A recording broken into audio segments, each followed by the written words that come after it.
Happy Friday, ladies and gentlemen.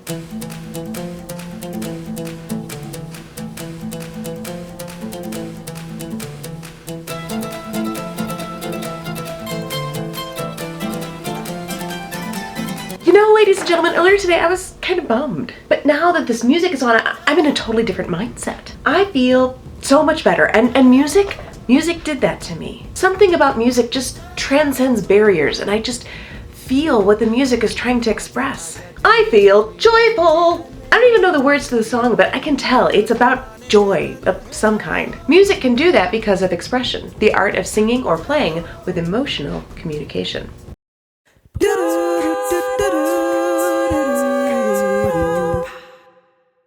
For 4 videos, I've discussed the really clear idea surrounding the elements of music of rhythm, melody, harmony, and timbre. Expression begins a journey into the murkier waters of music. There are many songs that have text, and because of that text, we know exactly the emotion the performer is trying to emote. I mean, Taylor knew you were trouble, but the heart wants what the heart blah blah blah blah. Other pieces have been used alongside visual representation, so we have a pretty good idea of the emotional connotation. This is the music that was used during Harry Potter and the Sorcerer's Stone during Harry's first Quidditch match. The music suggests the epic game that's about to transpire, but it's also matched by visuals that tell us exactly what's happening in the movie. The same thing can happen in a play, TV show, commercial, or programmatic music. But other pieces of music are more elusive.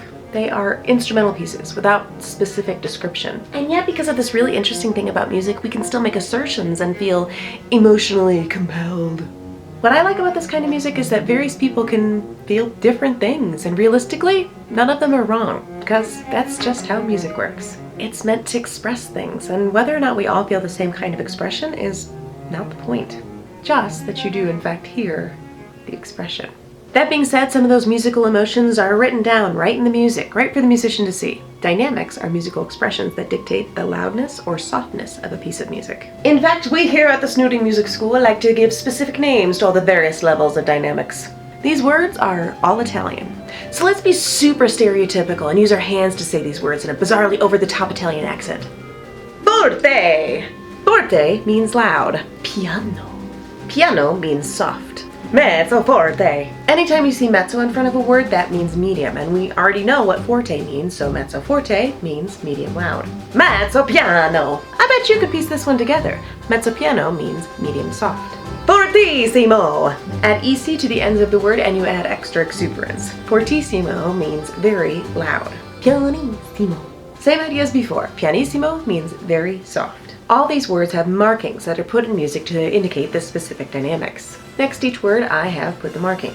You can see what this would look like in a piece of music below. There are 2 other dynamics that are less static than the original set. The first is crescendo, and it means gradually getting louder. The opposite is decrescendo or diminuendo, and it means gradually getting softer. Their markings are a little bit different and look like this. A really cool example of a big long crescendo is the work Bolero by Maurice Ravel. The work begins not just pianissimo, but pianissimo.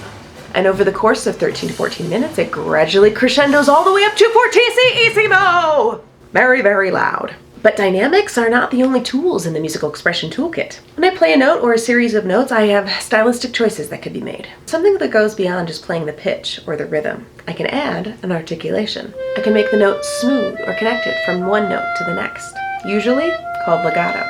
Or I can make them short or detached, usually called staccato. Or marcato, which gives emphasis to a series of notes. Legato, staccato, marcato. This is articulation. Way back when we were talking about rhythm, I chatted with you about tempo, the speed of the beat. The particular tempo markings that a composer chooses can have a great impact on the musical expression of a work. Tempo is one of those interesting concepts that almost relates to 2 elements, rather than just to one.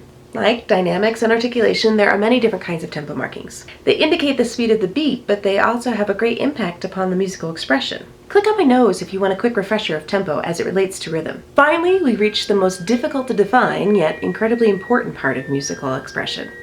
Musical style. Knowing the style or genre of a piece of music can make a great difference in how the performer shares their music, or how we, the audience, responds to that expression. For example, take this piece of music played in 2 different styles.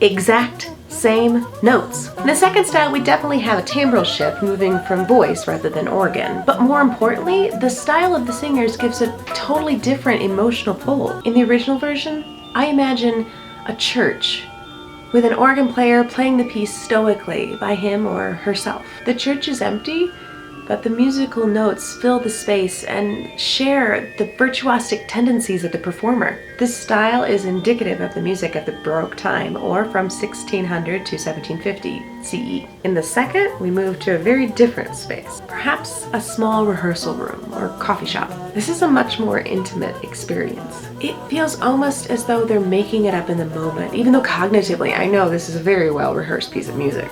Everything about this lets me know it's jazz, even though it's playing exactly the same notes as the first example. With a different style, a different expression can be evoked. Pretty magical, huh? Ah, music. A magic beyond all that we do here. Said Dumble freaking door! Dynamics, articulation, tempo markings, and musical style. All of these function as part of the expressive element of music. Next time, we'll explore our final element of music, form. But for now, a haiku. Louds and softs will help, but in the long run, you will just express yourself. Now, it's your turn. Click on one of these videos and see if you can figure out which part of expression I'm showcasing.